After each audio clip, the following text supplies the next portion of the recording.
원내보다 더 뜨거운 원내 정치 토론, 원내 측면 승부 시작하겠습니다. 민주당 선대위 이경 대변인 그리고 천하람 변호사 나왔습니다. 어서 오십시오. 네, 안녕하세요. 반갑습니다. 이경입니다. 예, 전남 순천의 천하람입니다. 이경 대변인은 부자를 떼냈습니다. 감사합니다. 덕분입니다. 근데 예. 많아요. 많은 분들 중에 저는 그냥 일개 하나입니다. 아이, 그래도 부자를 떼기 얼마나 대단한 그리고 거죠? 요즘 제일 많이 주목받는 스피커 중에 한 분이시죠. 네, 아이고. 고발도 당하고요. 예, 조심하셨어야죠. 어쩔 수 없죠. 뭐. 알겠습니다. 근데 과거에는 뭐 총선도 그렇고 대선도 그렇고 치열하게 다퉜다가 여야가 선거 끝나면 다 양쪽의 공이 고소고발을 취하했는데 요즘은 안 하더라고요. 끝까지 가더라고. 네, 저는 좀 취하하고 그랬으면 좋겠습니다. 그죠? 예. 그래, 알겠습니다. 자, 본격적으로 지난주 원래 천하람 변호사가 이 고정이기 때문에 나왔어야 되는데 이준석 대표 순천에서 만나느라고 못 왔습니다. 예, 제가 미리 말씀 못 드려서 죄송한데 좀 중요한 일이죠. 예, 중요한 일이었죠. 자, 그런데 어쨌든 그 한 주간 월, 화, 수, 목 4일 동안 애를 태워서 지지율도 빠지고 했었는데 뭐 극적으로 하야했네요. 네, 극적으로 화해했고 뭐 어떤 분들은 뭐 짠 거 아니냐, 쇼 아니냐 하셨는데 제가 이제 옆에서 본 바로는 전혀 쇼는 아니었고 예. 다만 이준석 대표의 큰 그림이 있었다. 그 정도가 맞는 얘기인 것 같습니다. 그러면 문제의 근본 원인은 다 제거됐느냐? 그건 아닌 것 같거든요. 이제 이준석 대표 그런 표현했죠. 뭐 맘모스의 털을 깎았다. 근데 털이라는 거는 또 다시 자라지 않습니까? 그러니까 이게 비유 자체에서 이제 완결되지 않았다는 얘기가 내포돼 있다고 볼 수 있고요. 저는 이렇게 봅니다. 이제 많은 분들이 이준석 대표가 이렇게 난리를 쳤는데 네. 실질적으로 윤핵관이라는 사람들이 내쳐진 건 없지 않냐. 그렇지, 그렇지. 얻은 건 없지 않냐. 네. 이런 얘기를 하시는데 실제 이준석 대표도 윤석열 후보와 사이에서 누구 내보내고 누구 자천시키고 개별적인 협상을 할 수 없다는 걸 이미 알고 있었거든요. 예. 그래서 이 윤핵관이라고 하는 파리떼를 일시에 잠재울 수 있는 파리 때. 그 우리 F 땡땡 있지 않습니까? 예. 그 살충제 역할을 해달라고 김종인 위원장을 모시고 온 거예요. 그래서 김종인 위원장이 큰 F 땡땡을 해주고 계시고 당분간은 좀 이렇게 잠잠하지 아니, 않을까. 그래서 저도 당분간은 잠잠할 것이라고 생각했는데 함익병 씨를 누가 추천했냐? 김종인이 추천했다. 거기 또 윤핵관이 등장하더라고요. 그러니까요. 그런 거 좀 안 했으면 좋겠는데. 굳이 그런 얘기를 뭐하러 하는지. 앞으로도 계속 튀어나올 겁니다. 특히 김종인 위원장, 이준석 대표가 실수하거나 뭐 지지율이 좀 힘들어지거나 뭐 이럴 타이밍마다 계속 뭐 이렇게 등장할 텐데 예. 익명 인터뷰는 정치권에서 없어질 수는 없는 거고요. 근데 그래도 김종인 위원장이 그립을 세게 잡고 가면 그 영향력은 좀 줄어들 겁니다. 예. 자, 이경 대변인. 네. 그 민주당으로서는 사실 국민의힘이 당내 갈등을 겪으면서 이재명 지지율도 많이 올라섰고 윤석열은 떨어지고 그래서 골든 크로스도 기대할 만했다.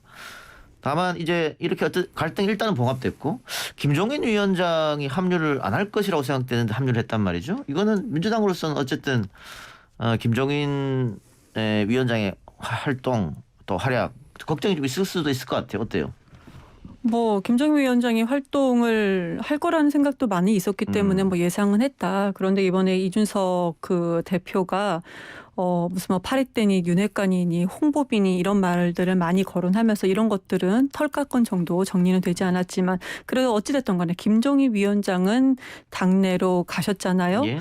그런데 뭐 저는 정책적으로 김정인 위원장과 이재명 후보가 이런 부분에 대해서 좀 긍정적인 방향으로는 논할 만하다라고 생각은 합니다. 근데 중요한 것은 김정인 위원장이 좀 언급이 되면 될수록 계속 후보자는 뒤로 갈 수밖에 없는 상황이 있고 그런 문제도 그런데 있죠. 이제 리스크를 줄인다라는 그런 관점에서 AI 윤석열도 만들고 지금 이러고 있지만 국민께서 언제까지 이걸 참고 기다려 주실지 저는 그런 부분도 있을 것 같아요.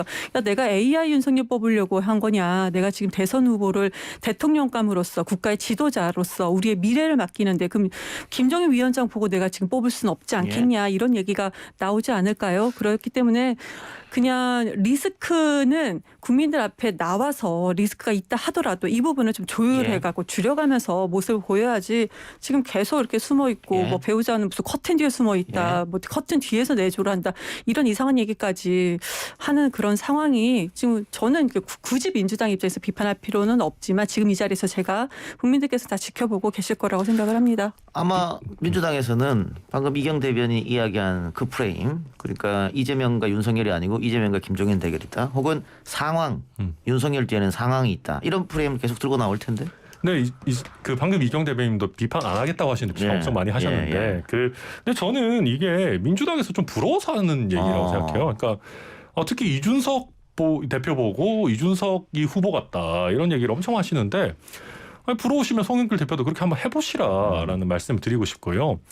결국 이렇게 되면 지금 그 언론 노출도에서 윤석열, 김종인, 이준석을 합치면 사실 이재명 후보보다 훨씬 많아집니다. 예. 특히 최근에는 더 그랬었고요.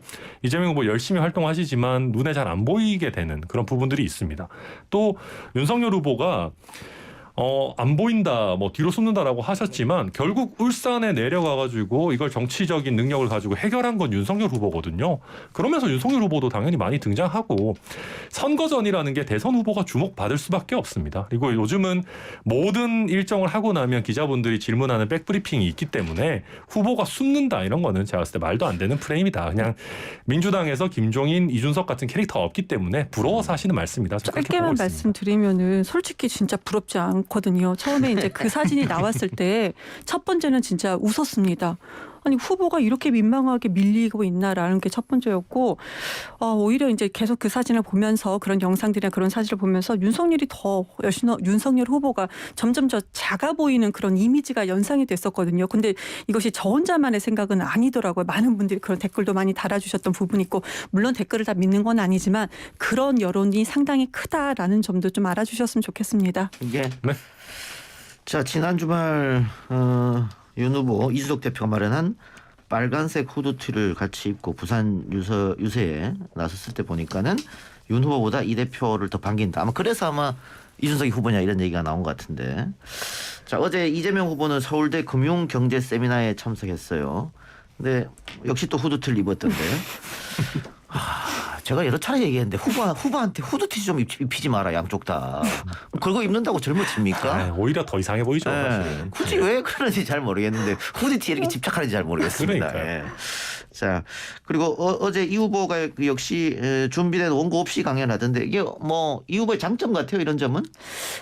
아무래도 그렇죠. 현장감에서 먼저 현장에서 그 많은 분야에서 다양한 분야에서 질문을 해도 그런 부분에 대해서 그냥 중언부언하거나 약간 이렇게 막히거나 그런 부분이 없이 좀 시원하게 개념을 정리하고 이 정책이 어떻게 앞으로 될 것인지 만약에 안 되는 부분은 왜 어떠한 점 때문에 이런 정책이 지금 안 되고 있는지 그럼 우리는 앞으로 어떤 방향으로 가야 되는 건지 좀 선명하게 제안을 해주고 있거든요.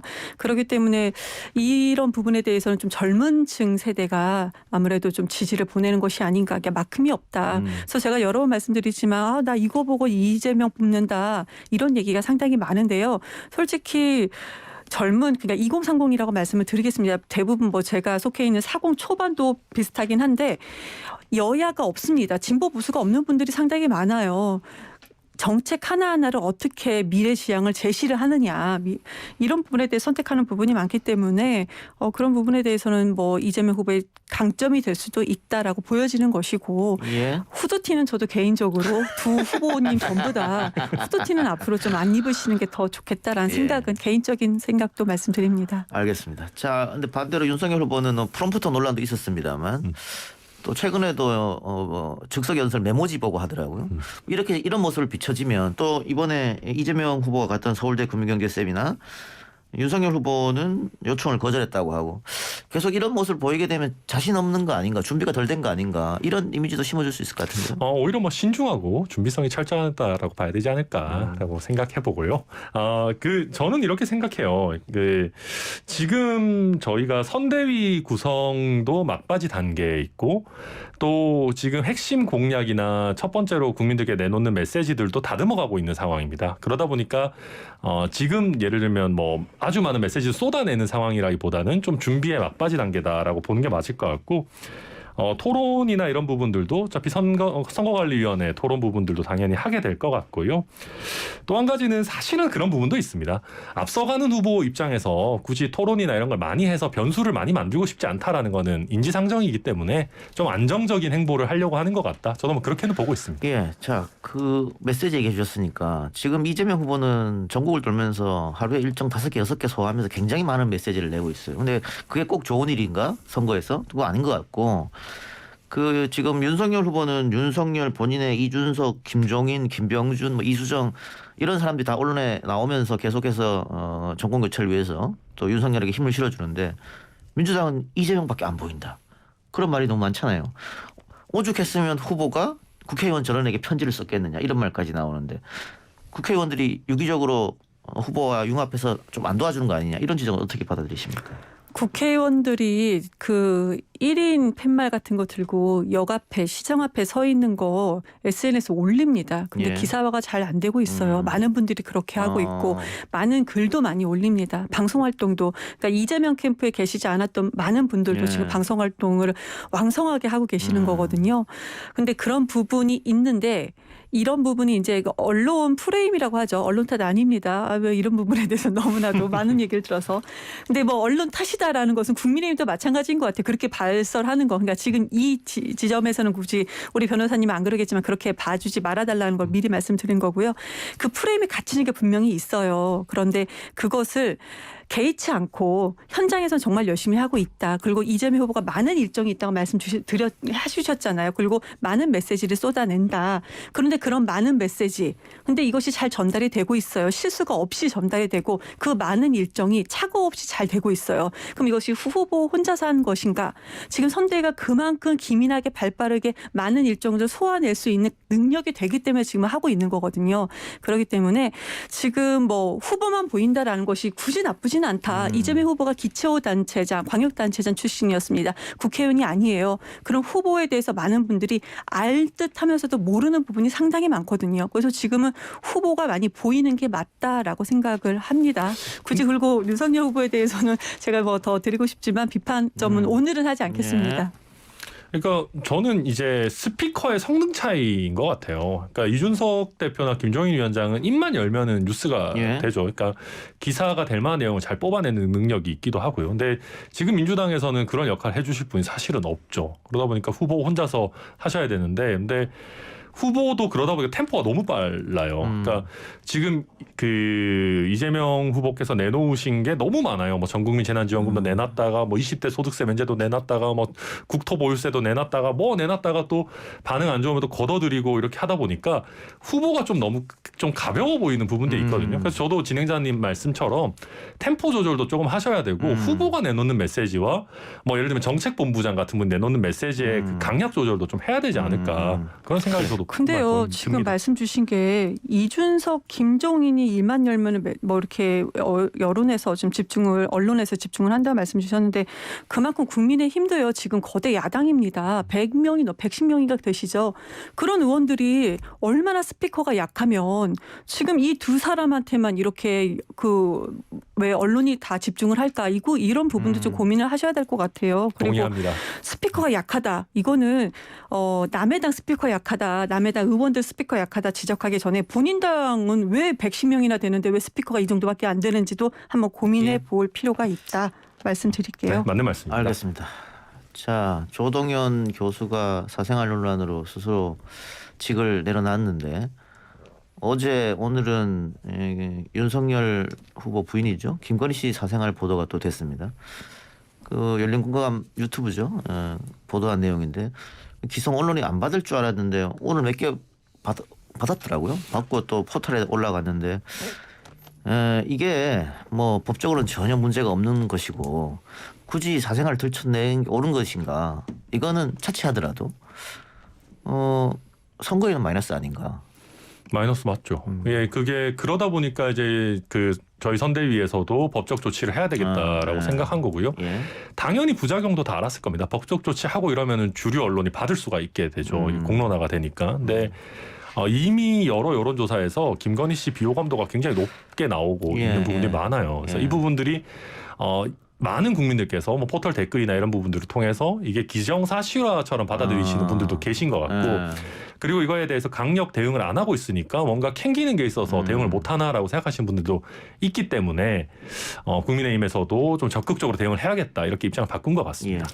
근데 국민의힘에서 대응을 했을 때 그 발언이 나왔어요. 우선은 줄리 발언은 본인한테 먼저 나왔기 때문에 이렇게 지금 언론에 많이 확산이 된 건데 이번에도 이런 발언을 왜 하셨을까? 윤석열 측에서 이제 대응을 하시다가 유흥업소 근무한 적이 없다. 없다.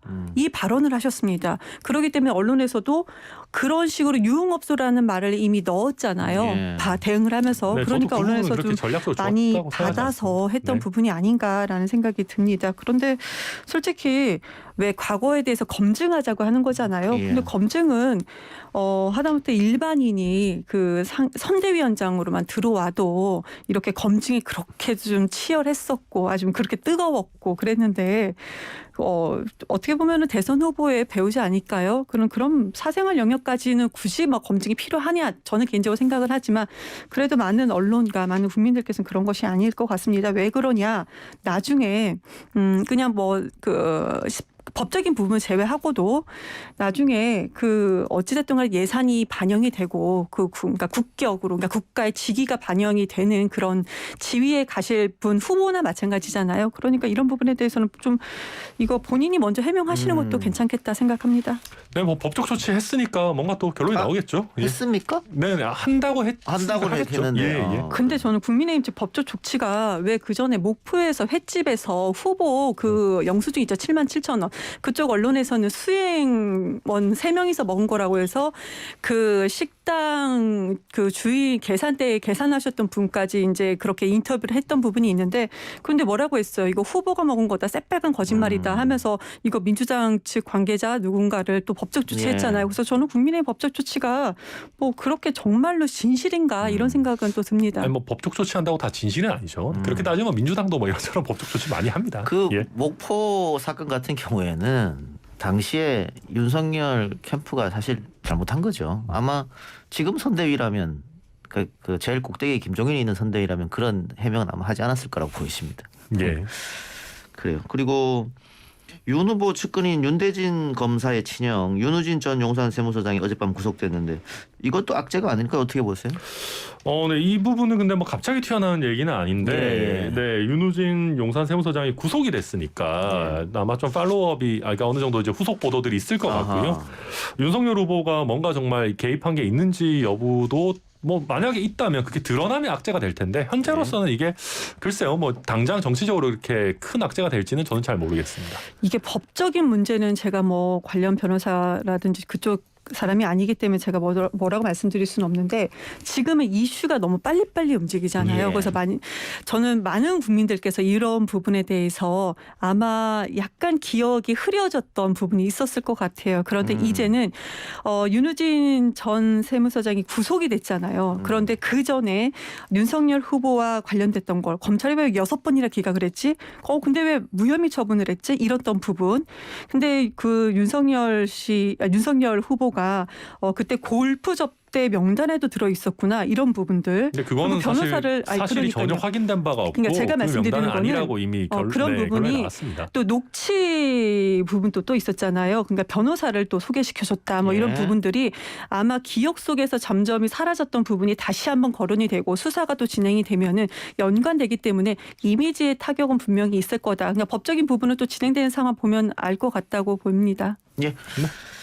자 그리고 아까 저희가 뭐 조동현 교수 얘기 잠깐 했습니다마는 사퇴를 했고 김윤희 씨도 이게 민주당 합류 전날 국민의힘에 이력서를 냈다.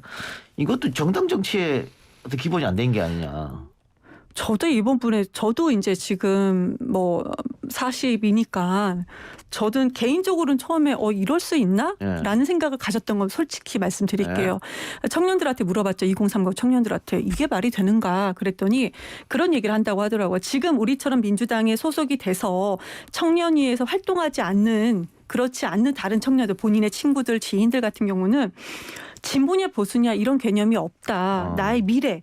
그러니까 어떻게 나의 앞날을 어떻게 계획할 것인가 그런 지도자를 찾고 이 정책에 대해서 어떻게 지금 제시할 것인가 그런 지도자를 찾는다고 그래요. 그래서 예를 들어서 광주 쪽에도 제가 물어봤었는데 광주에 있는 청년들도 했던 얘기가 저한테 대변인님 지금 광주에 있는 청년들이 광주에 있다고 해서 다 민주당을 지지하는 것 같아요. 그렇지 않습니다. 우리한테는 민주당이 이미 뭐 진보고 국민의힘이 보수다 이런 개념이 아니고 어떤 정책을 내놓고 지금 하나하나 이번에 그 노재승 씨 관련된 부분도 있고요. 이런 식으로 옆에 사람들을 누가 영입이 되고 이런 분들을 하나하나 다 우리는 지켜보고 있는 것이 이렇게 진보 보수는 아니다 이런 얘기를 하더라고요. 그래서 그런 관점으로 들었을 때는 뭐 이해할 부분도 좀 있겠구나 생각은 듭니다. 그렇다고 하더라도 어제 국민의힘의 이력서에서 오늘 민주당 입당한다. 그거는 그냥 자리를 노린 게 아닌가 이렇게밖에 생각할 수 없는데.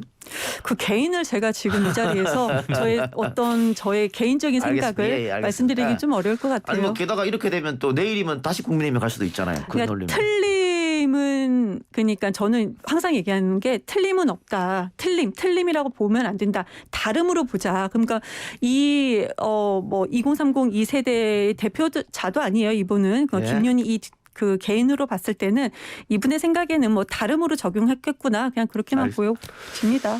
네, 국민의힘도 지금 노재승 씨 논란으로 상당히 시끄러운데 지금 중진들이라고 하는 사람들이 쉴드를 치고 있단 말이에요. 이거 계속 끌고 가면은 계속해서 시끄러워질 것 같은데. 저는 이거는 방어하는 게 적절하지 않다라고 봅니다. 그러니까 이게 저도 그 조동현 씨 논란도 마찬가지인데요. 너무 높은 자리에 갔다가 영입을 하니까 당연히 이런 문제가 생기죠. 공동선대본부장이니까. 공동선대본부장이면 당 생활 20년씩 해도 공동선대본부장 되기 쉽지 않습니다. 그러면 이 사람이 이렇게 높은 자리에 갈 만한 능력과 정무 감각과 또 더구나 도덕성을 갖췄느냐 이런 것들이 검증이 굉장히 빡세게 들어갈 수밖에 없는데 이런 면에서 저는 너무 좀 안이하게 생각했다. 특히 SNS 글 같은 부분은 조동현 씨 사생활 논란과 다르게 확인할 수 있는 부분이잖아요. 그래서 왜 이런 부분에 대해서 충분한 검증을 안 하고 이렇게 안이하게 영입했는지 저는 국민의힘에 부족한 부분이 분명히 있었다라고 생각합니다.